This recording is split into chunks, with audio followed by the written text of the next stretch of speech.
Welcome to this new video. In this video, we are going to start our next unit, Unit 4, Relational Data Model. Right? तो आपने इससे पहले file organization पढ़ा था unit 3. अब हम पढ़ेंगे आपका रिलेशनल डेटा मॉडल. अब ये क्या है, क्यों है, ये मैं आपको जस्ट समझा रही हूँ. पूरे थ्रू ऑफ द चैप्टर आपको समझाऊंगी.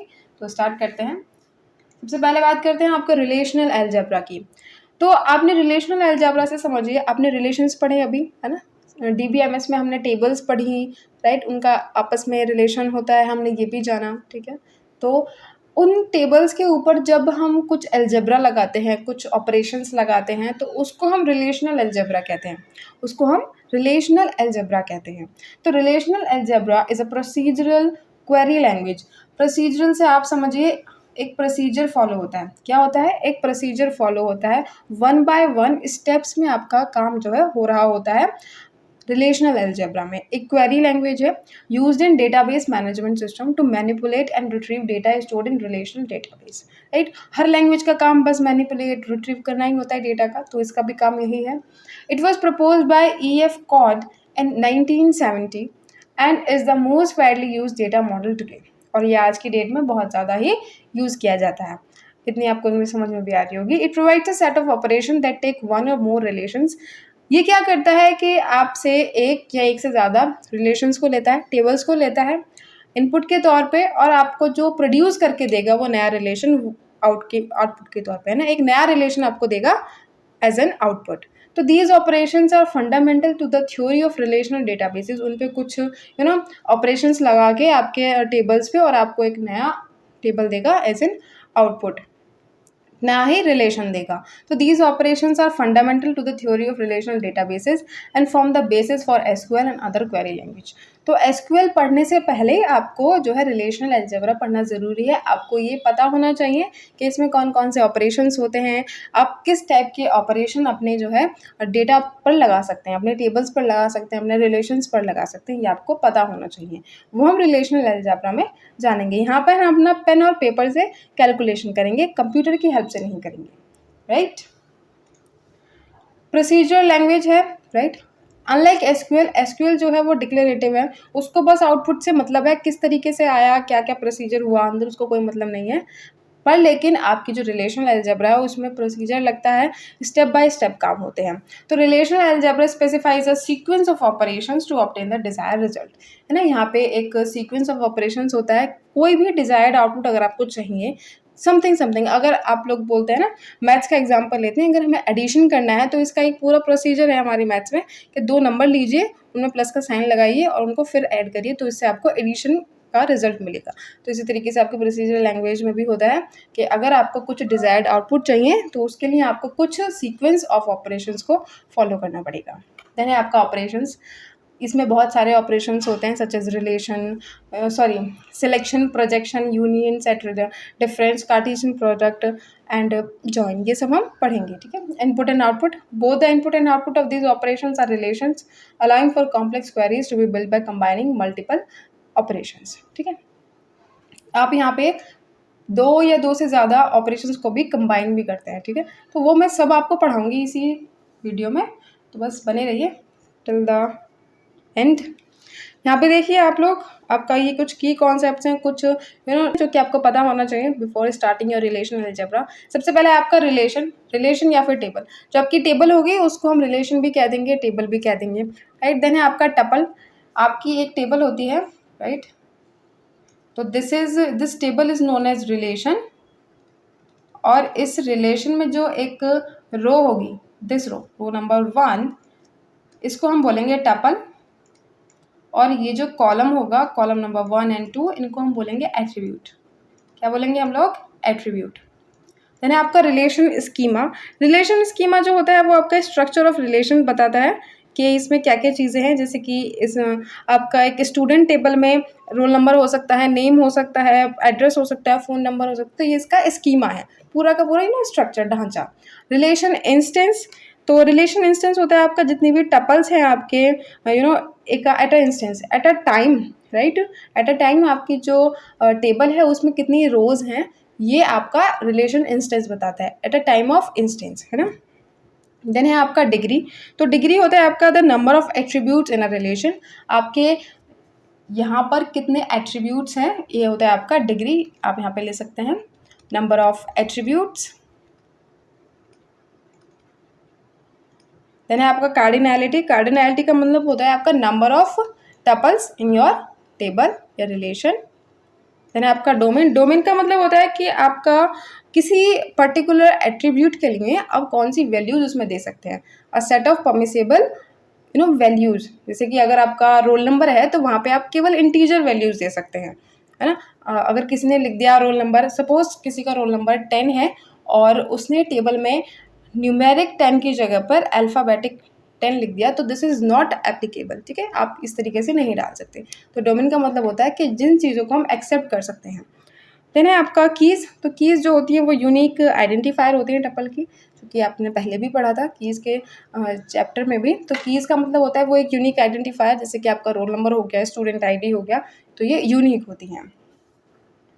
एक एग्जांपल देख लीजिए आप यहाँ पे टेबल का। तो ये जो टेबल है ये है आपकी रिलेशन। यहाँ पे आप इसको स्टूडेंट डाल सकते हैं, स्टूडेंट टेबल, राइट। उसके बाद क्या था हमने पढ़ा था, टपल। टपल क्या होती है, row. This is a tuple. ये जो है ये एक टपल है, टपल नंबर 1, टपल नंबर 2। ये जो कॉलम होते हैं इनको हम एट्रीब्यूट बोलते हैं। तो ये है आपका एट्रीब्यूट। उसके बाद हमने क्या देखा था, रिलेशन स्कीमा। ये पूरा इसका स्ट्रक्चर है। अगर आपसे कोई इसका रिलेशन स्कीमा पूछेगा तो ये टेबल स्टूडेंट में रोल नंबर है, नेम है, फादर्स नेम है और एज है, ये इसका रिलेशन स्कीमा है। देन है आपका instance, relation instance. At a time, इस टाइम पर अगर आपसे कोई पूछे कि इसका रिलेशन इंस्टेंस क्या है, तो रिलेशन इंस्टेंस का मतलब होता है सेट ऑफ टपल्स। कितने टपल हैं यहाँ पे, तो यहाँ पे अभी टोटली आपको 4 टपल्स नजर आ रहे हैं। पर एट अ टाइम ऐसा हो सकता है कि अभी किसी और स्टूडेंट ने इसमें ऐड करवाया हो, एडमिशन लिया हो, तो यहाँ पर अब 5 हो जाएंगे, राइट। नाम कुछ हो सकता है, समथिंग समथिंग, एज भी, ठीक है। तो अब एट अ टाइम जब हमने पहले पूछा था तब इसमें 4 थे, पर अभी जब दोबारा से पूछेंगे तब इसमें 5 हो जाएंगे। तो रिलेशन इंस्टेंस ये होता है। देन है आपका डिग्री। तो डिग्री क्या होती है, नंबर ऑफ एट्रीब्यूट्स। कितने एट्रीब्यूट्स, तो इसमें कितने एट्रीब्यूट्स हैं, 4, तो इसकी डिग्री क्या हो जाएगी, 4। यानी आपका कार्डिनैलिटी। तो कार्डिनैलिटी कितनी है इसकी, अभी इसमें 4 ही है, वो चेंज भी हो सकती है। यानी आपका डोमेन। तो डोमेन में रोल नंबर में इसका डोमेन क्या हो जाएगा, इंट। नेम में स्ट्रिंग या फिर कैरेक्टर। फादर्स नेम में भी स्ट्रिंग। एज में अगेन इंट, राइट। होप आपको सब कुछ क्लियर है। हम पढ़ लेते हैं थोड़ा सा कंस्ट्रेंट्स के बारे में। In a relational data model, constraints are rules that ensure the accuracy and consistency of the data in a database. ठीक है, कंस्ट्रेंट्स क्या होते हैं, लेट आपको पता चल गया होगा। यानी आपका domain constraint, types of constraint हम पढ़ते हैं। तो डोमेन कंस्ट्रेंट का मतलब होता है कि आपका जो है एक सेट, एक एट्रीब्यूट है, उसमें कुछ सेट ऑफ या कुछ स्पेसिफिक चीज़ वैल्यूज ही जा सकती हैं। जैसे कि मैंने आपको एग्जांपल में दिया था, अगर रोल नंबर एट्रीब्यूट है तो उसमें केवल इंटीजर वैल्यूज ही जा सकती हैं। तो ये आपका हो गया डोमेन कंस्ट्रेंट। इसमें इंटीजर के अलावा कोई और वैल्यू नहीं जा सकती।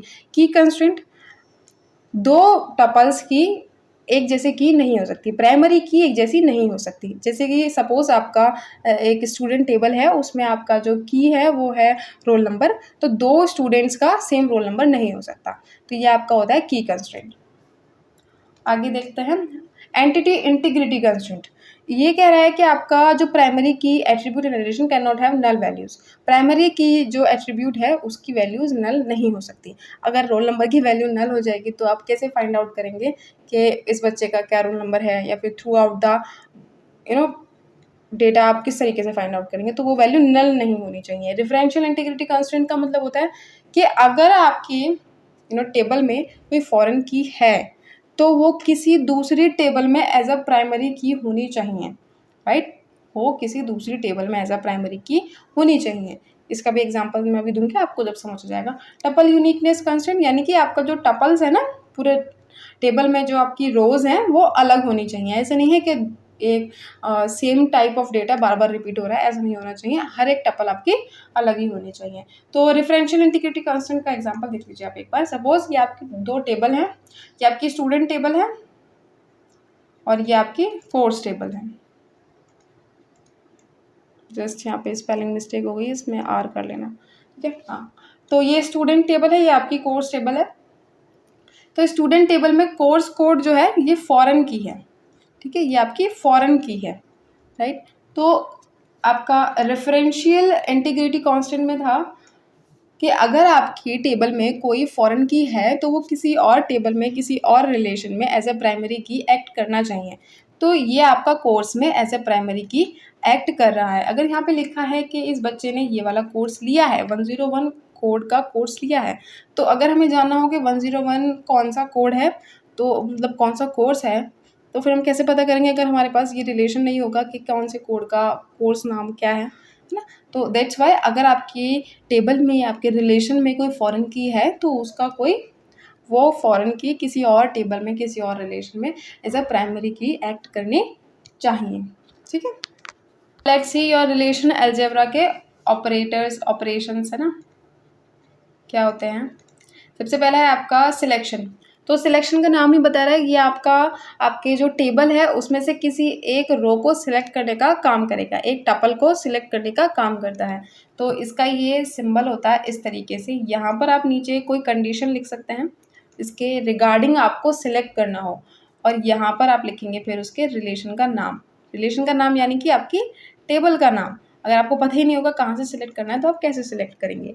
जैसे कि आप एग्जांपल में देखें कि यहाँ पर से मुझको अगर सिलेक्ट करना हो कि जिन बच्चों की एज 18 से अबव है, आप उनका डेटा मेरे को सिलेक्ट करवा दूँ। बस उनका डेटा मुझे सिलेक्ट करना है जिनकी एज 18 से अबव है। तो हम इसको किस तरीके से करेंगे, आप ये सिंबल लगाएंगे अपना, देन आप age is greater than 18 in the relation student. Very simple, but here is a clause, ये सिर्फ सिलेक्ट करेगा, प्रिंट नहीं करेगा। ये सिर्फ सिलेक्ट कर रहा है, प्रिंट नहीं कर रहा है। तो सिलेक्शन का काम सिर्फ सिलेक्ट करने का होता है, प्रिंट करने का नहीं होता। प्रिंट करने का काम आपके नेक्स्ट ऑपरेटर का होता है, प्रोजेक्शन का। तो प्रोजेक्शन का नाम ही बता रहा है कि मैं जी प्रोजेक्ट करवाता हूँ, तो प्रोजेक्शन की हेल्प से आप प्रोजेक्ट करवा सकते हैं, ठीक है। तो प्रोजेक्शन ऑपरेटर आपका किसी भी का काम होता है कि किसी भी पर्टिकुलर कॉलम को आपकी जो टेबल है उससे रिप्रेजेंट करवाना। आप इसको किस तरीके से लिखते हैं, पाई, यहाँ पे आपका होगा कॉलम का नाम। आपको जितने भी कॉलम प्रिंट करवाने हैं आप उनका डाल सकते हैं, कॉलम 2, 3, इट्स योर चॉइस। फिर आपको यहाँ पे लिखना है रिलेशन का नाम। किसका नाम, रिलेशन का नाम, ठीक है। तो सपोज आपने यहाँ पर सिलेक्ट किया है रोल नंबर और नाम, है ना, आपको बस ये आपको सिलेक्ट करा आपने। तो let me write it over here, column 1 आप यहाँ पे लिखेंगे roll number, sorry number, and then name in the student table. तो ये आपको क्या प्रिंट करेगा, ये आपको प्रोजेक्ट करेगा। तो ये क्या प्रोजेक्ट करेगा, ये इतना एरिया आपको प्रोजेक्ट कर देगा, ठीक है। मैं इसको लिख नहीं रही हूँ वहाँ पर, तो ये आपको इतना एरिया जो है प्रोजेक्ट करके दे देगा, ठीक है। तो प्रोजेक्शन समझ आ गया। उसके बाद है आपका your next operator union. Union आपकी हेल्प करता है दो टेबल्स को जोड़ने में, ठीक है। जैसे कि अगर आपकी दो टेबल जिनके एट्रीब्यूट सेम है, अगर आप उनको जोड़ना चाहते हैं तो ये उनमें हेल्प करता है, ठीक है। सपोज जैसे कि आपके पास कोई एक टेबल है ना, स्टूडेंट्स की ही आप समझिए टेबल है कोई, इसमें जो डेटा है उसमें है रोल नंबर, नेम और एज, या फिर जस्ट कोर्स, है ना। कोर्स आप ये ले लीजिए और यहाँ पे नेम है और यहाँ पे रोल नंबर। ये स्टूडेंट 1 है टेबल और ये है स्टूडेंट 2 टेबल, ठीक है। इसमें भी सेम डेटा है, roll number, name, attributes basically same है पर डेटा तो अलग ही होगा। तो अगर आपको इन दोनों का यूनियन करना है तो it is very simple, you just right student 1 union student 2, ठीक है। तो ये जब ये नई टेबल जब फॉर्म करेगा, नया रिलेशन जब फॉर्म करेगा, उसमें स्टूडेंट 1 और स्टूडेंट 2 की टेबल बनेगी। और एक और बात आप ध्यान रखना, जो इनमें कॉमन होगा ना वो बस एक ही बार आएगा। ऐसा नहीं है कि अगर कोई डेटा कोई टपल स्टूडेंट 1 में भी है सपोज और वही सेम स्टूडेंट 2 में भी है तो वो दो दो बार आए, ऐसा नहीं है, वो बस एक ही बार आएगा, ठीक है। नेक्स्ट है आपका सेट डिफरेंस। जैसे कि आपका डिफरेंस एक्चुअली में होता था, वैसा ही डिफरेंस ये है सेट डिफरेंस। अगर आप लोग लिखते हैं रिलेशन 1 माइनस रिलेशन 2, तो इसका मतलब ये है कि जो रिलेशन 1 में ऐसी चीज़ें हैं जो कि रिलेशन 2 में भी है, यानी कि इनका जो इंटरसेक्शन है आप उसको माइनस कर दो। ठीक है, तो रिलेशन 1 में से रिलेशन 2 को माइनस कर देना है। जो चीज़ें रिलेशन 2 में भी हैं और रिलेशन 1 में भी हैं, उसमें से जो रिलेशन 2 वाली है उसको आपको माइनस कर देना है। इसका एग्जाम्पल भी आप कुछ भी ले सकते हैं। जैसे कि आपका कोई भी डेटा है जिसमें आपके सपोज़ किसी में आपके पूरा सेट ऑफ 1 से 10 तक के नंबर्स हैं, 1 2 3 4 5 6 7 8 9 और 10, 8 रह गया इधर, 8 9 और 10। ठीक है, और एक दूसरा रिलेशन है, इसमें आपका इवन नंबर्स है 2 4 6 8 और 10। ठीक है, तो अगर अब आप रिलेशन 1 में से रिलेशन 2 को माइनस करेंगे तो आपको जो नया रिलेशन मिलेगा वो सिर्फ ऑड नंबर्स ही मिलेंगे। तो इसमें क्या मिलेगा, 1 3 5 7 एंड 9। ठीक है, तो ये आपको सेट डिफरेंस भी समझ आ गया होगा। नेक्स्ट है आपका सेट इंटरसेक्शन। इंटरसेक्शन वही, उनमें जो कॉमन पार्ट है, अगर आप लिखते हैं रिलेशन 1 इंटरसेक्शन रिलेशन 2, इसको इस तरीके से लिखा जाता है, और अगर इनमें से कुछ कॉमन होगा तो ये आपको प्रेजेंट करवा देंगे। ठीक है, तो होप आपको ये समझ आया होगा सेट का इंटरसेक्शन। इसको आप किसी के लिए भी यूज़ कर सकते हैं जहाँ पे आपको जो है, अगर कुछ दो रिलेशंस में से, दो टेबल्स में से कुछ कॉमन पार्ट निकलवाना हो तो वहाँ पे आप इसको यूज़ कर सकते हैं, है ना। तो सेट इंटरसेक्शन ये है। रीनेम, अगर आप आपके टेबल को रीनेम करना चाहते हैं तो आप यहाँ पर लिख सकते हैं। जैसे कि आपको आपके स्टूडेंट टेबल को रीनेम करना है ना, स्टूडेंट टेबल को रीनेम करना है, सपोज BCA स्टूडेंट्स के नाम से, है ना, BCA स्टूडेंट्स के नाम से आपको इसको रीनेम करना है। तब आप इसको किस तरीके से करेंगे, तो आप ये वाला सिंबल लगाएंगे। उसके बाद जो चीज़ आपको चेंज, मतलब कि बाद में जो लाना है, यानी कि जो आपका रिजल्ट होगा वो पहले आएगा BCA स्टूडेंट, और जिस पर ये चेंज करना है वो बाद में लिखा जाएगा, जस्ट लाइक दिस स्टूडेंट। ठीक है, तो ये आपका रीनेम करने के लिए है।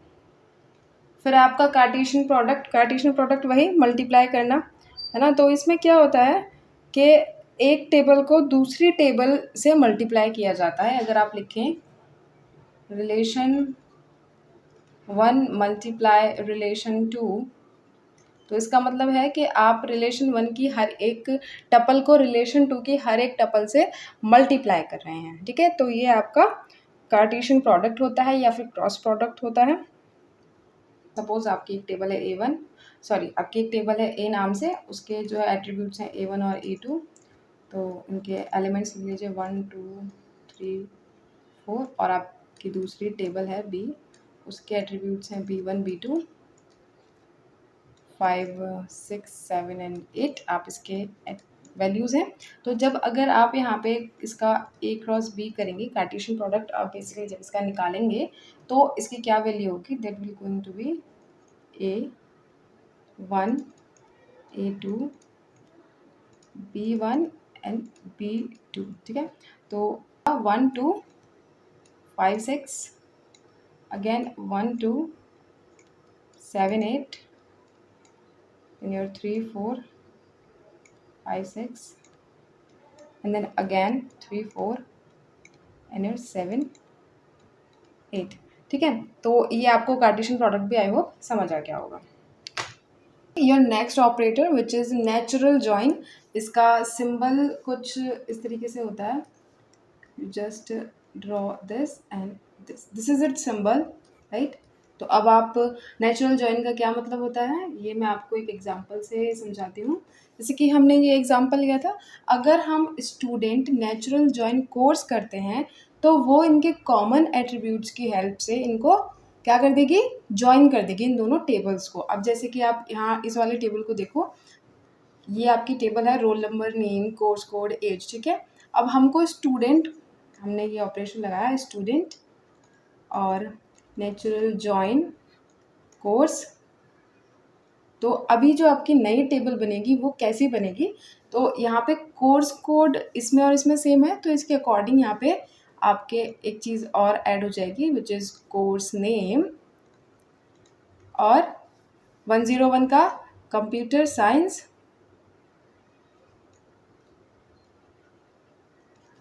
और आपका देन है 103 का आपका electronics and computer communication engineering, मैं आपका पूरा नहीं लिख रही हूँ, कम्युनिकेशन इंजीनियरिंग।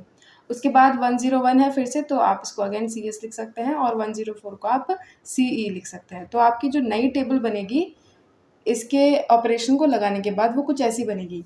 अब मैंने आपको समझाया था कि ये खाली इसको ज्वाइन करने के लिए अगर आपको इसको प्रिंट करना है तो ये प्रोजेक्शन वाला ऑपरेटर आपको लगाना पड़ेगा, तो आप इस तरीके से इसको प्रोजेक्ट करेंगे, ठीक है, राइट। तो होप आपको समझ आया कि आपके ऑपरेटर्स क्या होते हैं। तो नेचुरल जॉइन आपको समझ आया होगा, आप रिलेशन 1